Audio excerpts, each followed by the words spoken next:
Hello viewers, আসসালামু আলাইকুম। আশা করি আল্লাহর রহমতে আপনারা সবাই ভালো আছেন। আমিও আলহামদুলিল্লাহ ভালো আছি।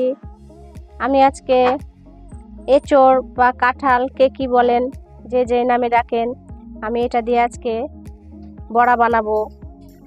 তার জন্য আমি এটাকে আগে থেকে কেটে পরিষ্কার করে নিয়েছি। আমি এটাকে প্রেসার কুকারে সিদ্ধ করে নেব। আমি এগুলোকে প্রেসার কুকারের মধ্যে দিয়ে দিব। আমি এটাকে সিদ্ধ করার জন্য সামান্য একটু লবণ দিব, অল্প একটু পানি দিয়ে আমি এটাকে সিদ্ধ দিয়ে দেব। কাঁঠালগুলো আমার সিদ্ধ হয়ে গেছে। আমি এখন এখানে কিছু মশলা অ্যাড করে নিব। আমি এখানে 2টা মরিচ কুচি করে নিয়েছি, কিছু কাঁচা পেঁয়াজ দিয়ে দিব কুচি করা,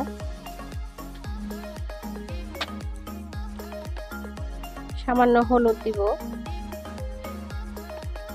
একটু ধনিয়ার গুঁড়া, একটু জিরার গুঁড়া,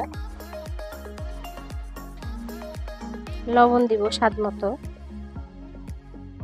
একটু চাউলের গুঁড়া দিব, একটু কর্নফ্লাওয়ার দিব, দিয়ে আমি এগুলোকে খুব ভালোভাবে মেখে নেব।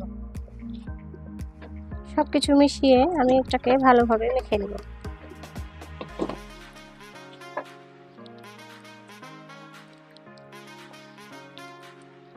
আমি বড়াগুলো ভাজার জন্য এখানে কড়াইতে তেল গরম করতে দিয়েছি।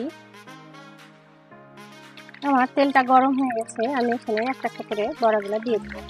আপনারা যে কোনো শেপ দিতে পারবেন। আমি এখানে এরকম করে বড়াগুলো দিয়ে দেব।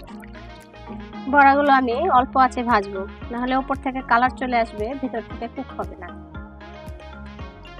একটু সময় নিয়ে ভাজতে হবে বড়াগুলো। বড়াগুলো আমি উল্টে পাল্টে লাল লাল করে ভেজে নেব। বড়াগুলো আমি এরকম লাল লাল করে ভেজে নেব। বড়াগুলো আমার ভাজা হয়ে এসেছে।